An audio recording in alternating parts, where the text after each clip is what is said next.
Hi guys, कैसे हो? इस एपिसोड में जियाओयान मिलने वाला है आइस रिवर वैली के मास्टर से, प्रोफाउंड जुआन सेक्ट से, विंड लाइटनिंग पवेलियन से और मिस पेंग क्विंगर के साथ, जो कि सभी लोग जियाओयान के एनिमीज हैं। और जहाँ पर जियाओयान के इतने सारे एनिमीज हो और फाइट ना हो, ऐसा कैसे पॉसिबल है? तो चलो शुरू करते हैं इस नए नॉवल एक्सप्लेनेशन वीडियो को। लेकिन उससे पहले काफी इंपॉर्टेंट बात गाइस, मैं जो अभी तक इमेज को यूज कर रही थी वो BTTH का 2D एपिसोड का इमेज था, जो कि लास्ट एपिसोड के साथ ही खत्म हो गया। तो अब से मैं मांगा की इमेज को यूज किया करूंगी, जो थोड़ा सा अलग होगा। मगर आप लोग काम चला लेना और अगर कोई प्रॉब्लम हो तो कमेंट में बता देना कि मैं मांगा के साथ कंटिन्यू करूं या बैकग्राउंड में किसी एपिसोड में फाइट सीन को लगाकर एक्सप्लेन करूं। तो चलो अब शुरू करते हैं एक्सप्लेनेशन को। लास्ट एपिसोड में हमने देखा था जियाओयान सभी प्रोटेक्टर्स को किल करते हुए मास्टर याओलाओ के पास पहुंच गया था, और फिर जब मास्टर याओलाओ को छुड़ाकर वहां से जाने की कोशिश करता है, तभी वहां पर हॉल ऑफ सोल का एक काफी पावरफुल डाउजोन लेवल के 5 स्टार का एल्डर आ गया था, जिसके साथ जियाओयान की काफी देर तक बैटल हुई। और फिर जियाओयान किसी तरह से हॉल ऑफ सोल के उस ब्रांच से बाहर आ जाता है, पर वह एल्डर भी बाहर आ जाता है और जियाओयान पर अटैक करके उसे काफी ज्यादा इंजर्ड कर देता है। और जब वह जियाओयान को जान से मारने वाला था, तभी जियान जियाओयान के सामने आकर उसके अटैक को डिस्ट्रॉय कर देती है। इसके बाद जियाओयान ने अपने एंग्री बुद्धा लोटस को रेडी करना शुरू कर दिया था, लेकिन उससे पहले ही उस एल्डर ने जियाओयान के पास जाकर उसके अटैक कर दिया था। तो जियाओयान ने एंग्री बुद्धा लोटस को वहीं पर अपने साथ ब्लास्ट कर देता है, जिससे वह एल्डर तो इंजर्ड हो जाता है, लेकिन साथ में जियाओयान की भी हालत खराब हो गई थी। और फिर सभी लोग गुस्सा होकर एल्डर झाई जियांग पर अटैक कर देते हैं। तभी वहाँ पर मिस्टर ब्लैक एंड व्हाइट आ जाते हैं, जहाँ वह दोनों तो देखने में बच्चों की तरह थे, लेकिन उनकी पावर एल्डर झाई जियांग से ज्यादा थी। जहाँ वह दोनों पूरी तरह से सभी लोगों के ऊपर डोमिनेट कर रहे थे। और जब वह दोनों उन सभी को किल करने वाले थे, तभी जियान जोर से चिल्लाती है, और तभी हमें वहाँ पर एक काफी पावरफुल पर्सन के हाथ को दिखाया जाता है, जहाँ उसने एक पोर्टल को ओपन करके सभी लोगों को टेलीपोर्ट कर दिया था। जहाँ जब मास्टर याओलाओ जियाओयान की बॉडी को चेक करते हैं, तो पता चलता है जियाओयान अभी के लिए खतरे से बाहर है, बस उसे हील होने में थोड़ा टाइम लगेगा। फिर एपिसोड के लास्ट में हमें क्वीन मेड्यूसा और जियाओ को दिखाया गया था। अब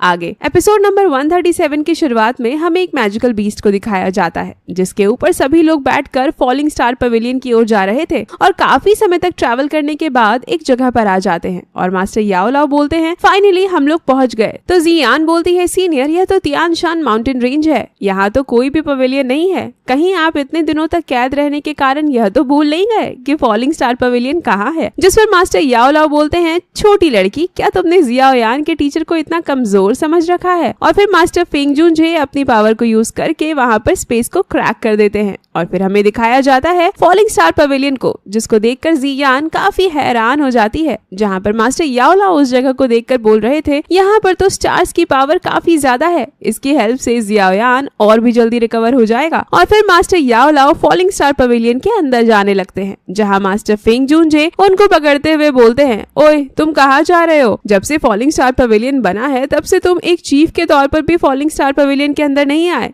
इवन की जब फॉलिंग स्टार पवेलियन का ओपनिंग सेरेमनी था, तब भी तुम गायब थे। तभी मास्टर याओलाओ मास्टर फेंग जुनजे के चेहरे को देखते हुए बोलते हैं, क्या तुमने कभी खुद पर ध्यान दिया? तुम्हारे चेहरे के ऊपर रिंकल्स आ चुके हैं। अगर इसी तरह से चलता रहा तो बहुत ही जल्दी तुम बहुत ही अगली हो जाओगे। जिस पर मास्टर फेंग जुनजे मास्टर याओलाओ को पकड़ते हुए बोलते हैं, आखिर तुम खुद को समझते क्या हो? जब तुम गायब थे तो मुझे तुम्हें ढूंढने के साथ साथ फॉलिंग स्टार पवेलियन को भी संभालना पड़ता था। क्या तुमने कभी सोचा है मैंने सभी चीजों को किस तरह से मैनेज किया होगा? जहाँ लिटिल फेरी डॉक्टर बोल रही थी, मैंने सोचा नहीं था कि सीनियर ने इतना कुछ फेस किया है। जिस पर मास्टर तियान हुआ जुनजे बोलते हैं, वो तो बस याओलाओ से उन सभी चीजों का बदला ले रहे हैं जो उन्होंने इतने समय नहीं फेस किया है। और तभी वहाँ पर मास्टर फेंग जुनजे की डिसिपल मु क्विंग आ जाती है। तो मास्टर फेंग जुनजे मास्टर याओलाओ को छोड़ देते हैं और मु क्विंग से पूछते हैं, क्या मेरे यहाँ ना रहने के दौरान पवेलियन में कुछ हुआ था? जिस पर मु क्विंग बोलती है, नहीं मास्टर, यहाँ पर सब कुछ ठीक है। पर फिर वह मास्टर फेंग जुनजे के फेस को देखकर बोलती है, मास्टर आपके फेस को क्या हुआ? तो मास्टर फेंग जुनजे बोलते हैं, कुछ नहीं, बस एक छोटी सी फाइट की वजह से हुआ है। तो मु क्विंग बोलती है, टीचर, कहीं आपके फेस पर कहीं और तो कोई इंजरी नहीं है ना? जिस पर मास्टर फेंग जुनजे बोलते हैं, याओलाओ देखो, तुमसे अच्छी तो मेरी डिसिपल है, जिसे मेरी इतनी चिंता है। तो मु क्विंग बोलती बोलती है, टीचर आपको अपने फेस का केयर करना चाहिए क्योंकि मैंने बेट लगाया है कि आप पूरे साल तक 4th ग्रेड पवेलियन मीटिंग के मास्टर्स में आप सबसे ज्यादा अट्रैक्टिव रहोगे। जिस पर मास्टर याओ लाओ मास्टर फेंग जूजे के ऊपर हंसते हुए बोलते हैं, कोई बात नहीं, अगर तुम्हारे चेहरे पर एक इंजरी भी है तो फिर भी तुम उनसे ज्यादा अट्रैक्टिव हो। जहां मास्टर याओ लाओ को फेंग जूजे पर इस तरह से हंसते हुए देख मु क्विंग मास्टर फेंग जूजे से पूछती है, टीचर आखिर यह पर्सन कौन है? तो मास्टर फेंग जूजे बताते हैं, ये कोई और नहीं बल्कि फॉलिंग स्टार पवेलियन का सेकंड चीफ याओ लाओ है जो इतने समय से मिसिंग था। इसके बारे में जानकर मु क्विंग काफी हैरान होती है और मास्टर याओ लाओ को ग्रीट करती है। और फिर हमें फॉलिंग स्टार पवेलियन के टावर पर जियाओ यान को दिखाया जाता है जहां पर 3000 बर्निंग फ्लेम स्टार्स की पावर्स को एब्जॉर्ब करके दिया जियाओ यान को हील करना स्टार्ट कर देता है, जिसको देखकर सभी काफी खुश होते हैं। और मास्टर फेंग जूजे मास्टर याओ लाओ से बोलते हैं, आप चिंता की कोई बात नहीं, जियाओ यान बहुत ही जल्दी ठीक हो जाएगा। तो मास्टर याओ लाओ बोलते हैं, हाँ बस हमें थोड़ा सा वेट करने की जरूरत है। और तभी मास्टर याओ लाओ नीचे गिर जाते हैं। तो मास्टर फेंग जूजे उन्हें पकड़ लेते हैं और बोलते हैं, आखिर अचानक से तुम इतने ज्यादा कमजोर कैसे हो गए? जिस पर मास्टर बोलते हैं, हॉल ऑफ सोल ने मेरे सोल को काफी ज्यादा ड्रेन कर दिया है, इसकी वजह से मुझे अभी रेस्ट की जरूरत है और फिर मैं ठीक हो जाऊंगा। इसके बाद मास्टर याओ लाओ अपने रिंग के अंदर चले जाते हैं जहां मास्टर फेंग जूजे बोल रहे थे, तुम चिंता मत करो, बहुत ही जल्दी सब कुछ ठीक हो जाएगा। और फिर मास्टर फेंग जूजे सभी को वहाँ से जाकर रेस्ट करने के लिए बोलते हैं, जिस पर लिटिल फेरी डॉक्टर बोलती है, सीनियर मैं जियाओ यान के पास ही रुकती हूँ, अगर उसे कुछ हुआ तो मैं उसका ध्यान रखूंगी। पर तभी 3000 बर्निंग फ्लेम की वजह से जियाओ यान के सारे कपड़े जल जाते हैं और फिर लिटिल फेरी डॉक्टर ब्लश करते हुए जी यान को लेकर वहाँ से चली जाती है। जहाँ मास्टर फेंग जूजे जियाओ यान से बोल रहे थे, तुम्हें जल्दी करना होगा। और फिर सीन कट करके हमें जियामा एम्पायर में क्वीन मेड्यूसा को दिखाया जाता है जहाँ पर वह आसमान की ओर देखते हुए थोड़ा सैड लग रही थी।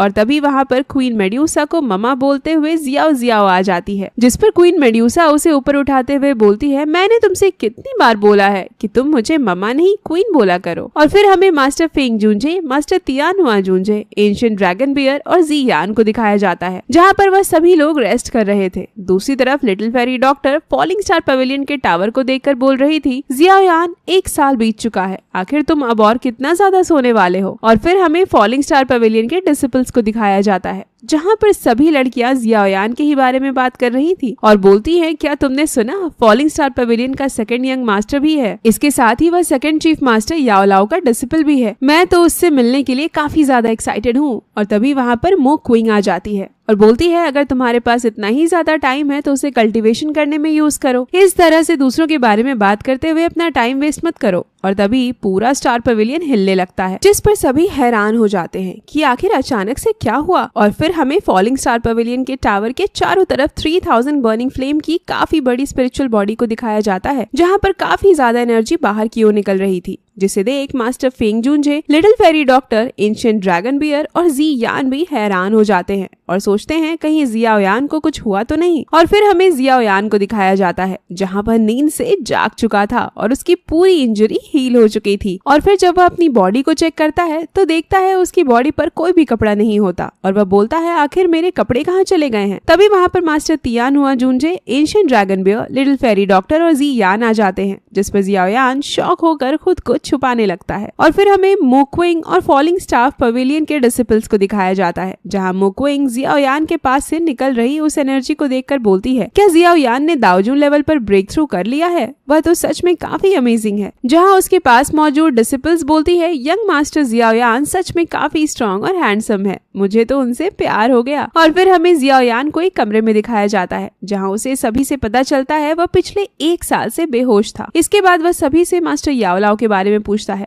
आखिर मास्टर याओ लाओ कैसे हैं? जिसमें मास्टर फेंग जूजे मास्टर याओ लाओ की रिंग को जियाओ यान को देते हुए बोलते हैं, तुम खुद उसे देख लो, उसकी हालत बिल्कुल भी ठीक नहीं है। जहाँ जियाओ यान उस रिंग को लेते बोलता है, नहीं ऐसा नहीं हो सकता, जरूर आप लोग झूठ बोल रहे हो, मास्टर बिल्कुल सेफ होंगे। और तभी मास्टर याओ लाओ जियाओ यान के पीछे से आकर उसे डरा देते हैं, जिस पर जियाओ यान भी थोड़ा डर गया था। और फिर मास्टर याओ लाओ को गले से लगा लेता है और बोलता है, मास्टर फाइनली आप मेरे साथ हैं। जिस पर मास्टर याओ लाओ भी खुश होते हैं, बोलते हैं, हाँ मैं वापस आ गया। और फिर मास्टर फेंग जूनजे बोलते हैं भले ही याओ लाओ अभी के लिए सेफ है लेकिन वह पूरी तरह से ठीक नहीं है। तो मास्टर याओ लाओ बोलते हैं मेरी सोल बस थोड़ी सी ज्यादा इंजर्ड हो चुकी है और कोई बात नहीं, जियाओयान ने ऑलरेडी 3 अलग अलग हेवनली फ्लेम्स को कंबाइन कर लिया है जिसकी वजह से वह मेरे लिए एक बॉडी को भी रिफाइन कर सकता है। जिस पर जियाओयान और मास्टर फेंग जूनजे शॉक होते हुए बोलते हैं आखिर यह कैसे पॉसिबल है? क्या आपको पता नहीं कि किसी भी कल्टीवेटर की सोल उसके पावर का असली सोर्स होता है, जिस वजह से अगर आपके लिए एक बॉडी को भी रिफाइन कर दिया जाए फिर भी मास्टर आपकी सोल काफी इंजर्ड होगी और आप आगे कल्टीवेट नहीं कर पाएंगे। और फिर जियाओयान मास्टर फेंग जूनजे से पूछता है सीनियर क्या आपको पता है कि किस तरह से किसी डैमेज सोल को रिस्टोर किया जाता है? तो मास्टर फेंग जूनजे बोलते हैं जब तुम बेहोश थे तो मैंने इसके लिए काफी सारे सॉल्यूशन को ढूंढने का कोशिश किया और मुझे एक एंशिएंट बुक में सोल को रिस्टोर करने का एक सॉल्यूशन मिला जिसके लिए हमें 2 इंग्रेडिएंट्स बेबी सोल फ्रूट और हेवनली मशरूम की जरूरत है जो कि किसी भी डैमेज सोल को रिकवर कर सकता है। हमें बस उन दोनों में से किसी एक इंग्रेडिएंट्स की जरूरत है याओ लाओ के सोल को हील करने के लिए। लेकिन सबसे बड़ी प्रॉब्लम यह है कि मैंने भी इन दोनों इंग्रेडिएंट्स के बारे में कभी भी नहीं सुना। यह दोनों इंग्रेडिएंट्स ही काफी ज्यादा रेयर हैं। तो मास्टर याओ लाओ बोलते हैं चलो रहने दो, अगर नहीं मिल रहा है तो कोई जरूरत नहीं। जिसमें मास्टर फेंग जूनजे और जियाओयान मास्टर याओ लाओ को चुप करते हुए बोलते हैं बिल्कुल नहीं,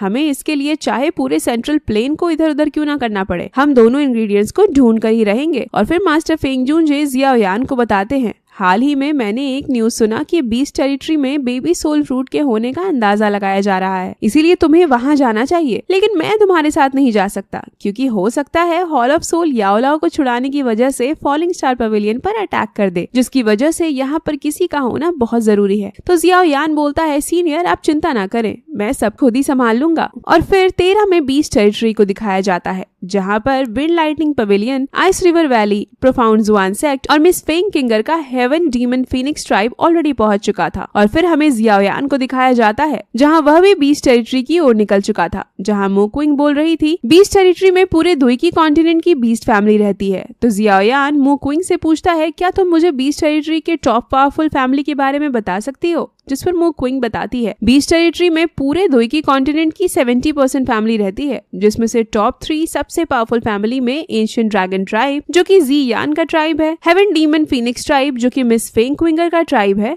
और नेदर पाइथन फैमिली शामिल है। और इन तीनों फैमिलीज में से नेदर पाइथन फैमिली सबसे पावरफुल है, जिनके पावर का एक कारण उनका काफी सारे ब्रांचेस का होना भी है। हेवन डीमन फीनिक्स ट्राइब के भी काफी सारे ब्रांचेस हैं, लेकिन वह नेदर पाइथन फैमिली से ज्यादा पावरफुल नहीं है। और एंशिएंट ड्रैगन ट्राइब का तो मुझे लगता नहीं कि उसका कोई भी ब्रांच भी होगा। जिस पर जियान बोलती है जैसा तुम सोच रही हो हेवन डीमन फीनिक्स ट्राइब उतना पावरफुल नहीं है। असली में हेवन डीमन फीनिक्स ट्राइब तो बहुत पहले ही इस वर्ल्ड से डिसअपियर हो चुका था। और बात एंशिएंट ड्रैगन ट्राइब की तो उसके भी काफी सारे ब्रांचेस हैं, बस तुम्हें उसके बारे में जानकारी नहीं है। तो मुक्विंग बोलती है मेरी क्विंग फैमिली बीस्ट टेरिटरी में काफी रिस्पेक्टेड है, जिस वजह से हमें हर चीज के बारे में जानकारी है और अगर एंशिएंट ड्रैगन ट्राइब का कोई ब्रांच होता तो हमें जरूर पता होता। जिस पर जियान बोलती है एंशिएंट ड्रैगन ट्राइब का ब्रांच है, लेकिन अनफॉर्चुनेटली मैं तुम्हें बता नहीं सकती। और इन दोनों के बीच यहाँ पर फाइट हो जाती है, जिस पर जियाओयान इन दोनों को रोकते हुए बोलता है हम तो फ्रेंड्स है ना, तो हमारे बीच फाइट क्यों? तो जियान बोलती है लेकिन स्टार्ट तो उसने किया था ना। पर तभी मुक्विंग के पास मौजूद क्रिस्टल ग्लो करने लगता है। उसको देखकर मुक्विंग बोलती है लगता है बीस्ट टेरिटरी के अंदर मौजूद हमारे फॉलिंग स्टार पवेलियन के कैंप में कुछ हुआ है। और फिर हमें बीस्ट टेरिटरी के फॉलिंग स्टार पवेलियन के डिसिपल्स और एल्डर्स को दिखाया जाता है, जहाँ फेइतियान ने फॉलिंग स्टार पवेलियन के एक डिसिपल को इंजर्ड कर दिया था। तो वहाँ पर मौजूद फॉलिंग स्टार कॉलिंग के एल्डर्स बोल रहे थे फेइतियान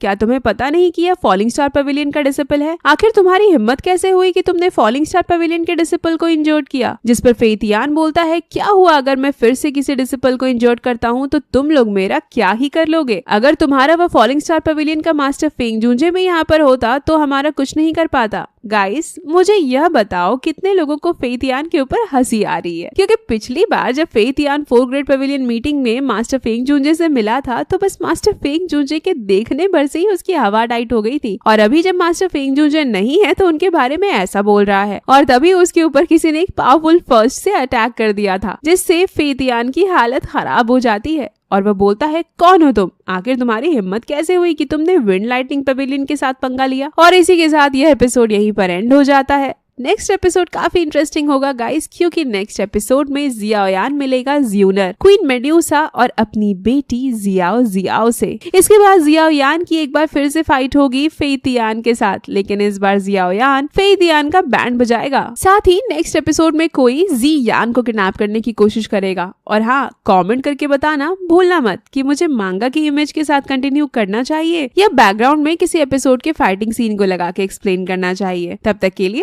बाय बाय, मिलते हैं नेक्स्ट वीडियो के साथ। और क्या लाइक करो गाइज।